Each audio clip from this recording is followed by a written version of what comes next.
อายเคลื่อนไหวแล้วเป็นคนที่สองห้องจากเอื้อยหักแพงที่มีความคิดเห็นและขอส่งกำลังแห่งใจไปให้ผู้ประสบภัยแผ่นดินไหวในมื้อนี้กับทักทาย FC ทุกคนทุกท่านมาพบมาพอกับค่อยเจเบาลาวในคลิปนี้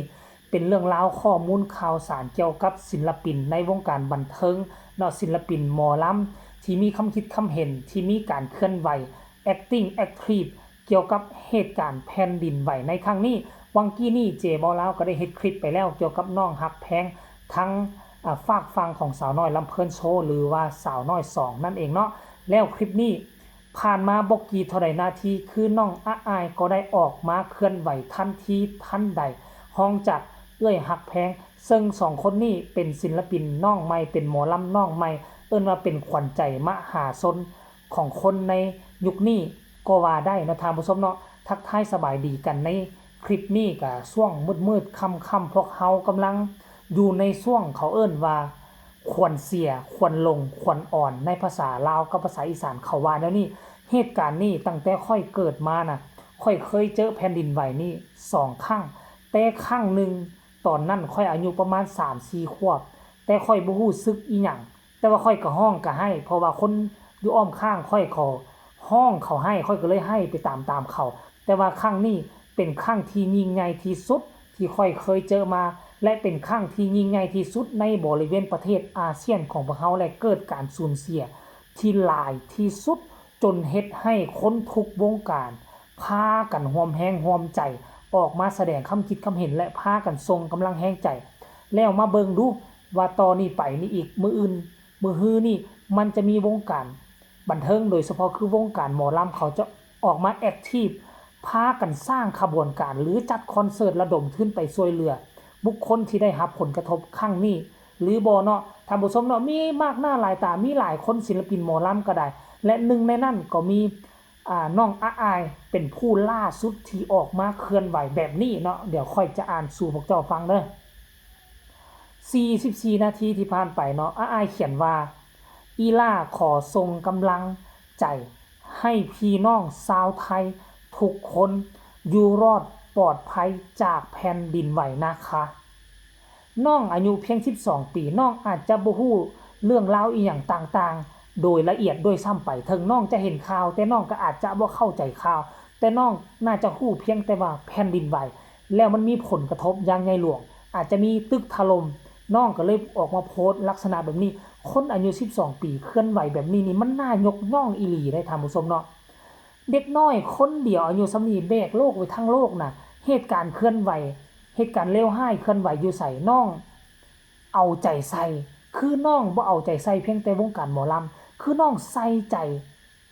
เหตุการณ์รอบข้างประชาชนชาวไทยอย่าลืมว่านะ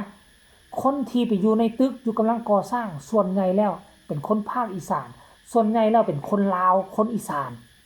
แล้วก็จะมีพี่น้องทั้งฝั่งพม่าจะมีพี่น้องทั้งฝั่งกัมพูชามานำล้วนแล้วแต่เป็นคนยากไร้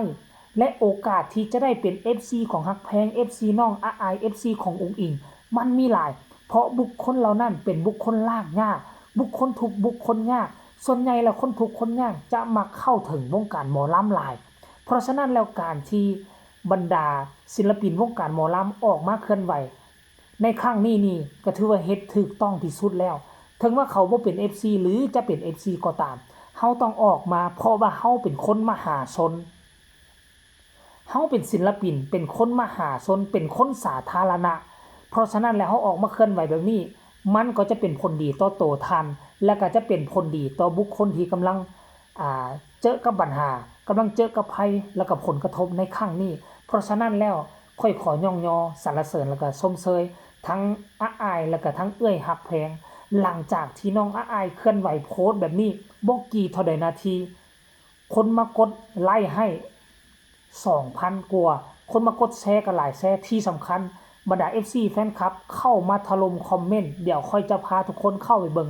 ว่า FC แฟนคลับเข้ามาคอมเมนต์แนวใดต่อโพสต์ของน้องอายในครั้งนี้คอมเมนต์แรกเพิ่นว่าอีล่าใจดีใจงามหลายลูกน่ากลัวมากว่าซั่นยังเวียนหัวอยู่เลยว่าซั่นบุคคลนี้อาจจะอยู่กรุงเทพหรือบ่เนาะ พวก FC ของน้องอายอยู่กรุงเทพก็หลายท่านผู้ชมเนาะบุคคลต่อมาขอบคุณแทนทุกคนที่กรุงเทพค่ะอย่าคิดว่าเป็นลมวูบโต๊ะกินข้าวสั่นไปมาค่ะว่าซั่นเด้น่ารักมากอาอายว่าซั่นน่าฮักมากเลยอาอายว่าซั่นเด้แม่ม้ากทม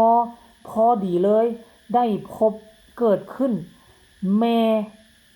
บ่ได้ตั้งโตเลยหนีออกจากตึกได้ทันว่าซั่นโอ้ขอให้เจ้าปลอดภัยเด้อแม่เด้อแม่สุวรรณาบ่โอ้ขออ่านชื่อแหน่จักหน่อยหนึงเนาะน่ารักมากลูก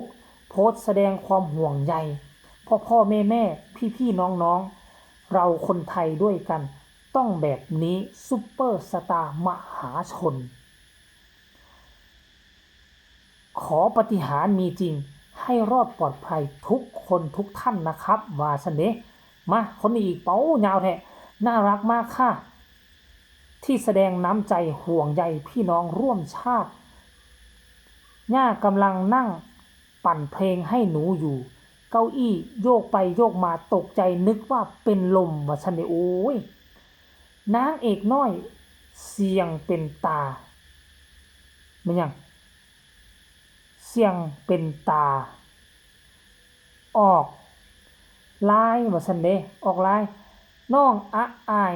แสดงน้ำใจเป็นห่วงพ่อแม่ย่า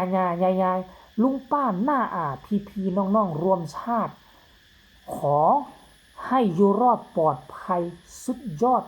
มากอะอายสกุณพรเห็นบ่ล่ะทุกคนในเมื่อศิลปินเหล่านี้ออกโตแสดงความคิดความเห็นและเคลื่อนไหวต่อเหตุการณ์ที่เกิดขึ้นมันก็จะมีผลดีต่อตนเองทั้งนั้นเนาะผลดีต่อบุคคลที่เกิดขึ้นผู้ที่ประสบภัยผลดีต่อผู้ที่ออกมาเพราะฉะนั้นน่ะทุกสิ่งทุกอย่างก็ค่อยเคยเว้าแล้วบ่ว่าฮักแพงอุ๋งอิงบ่ว่าน้องอาอาย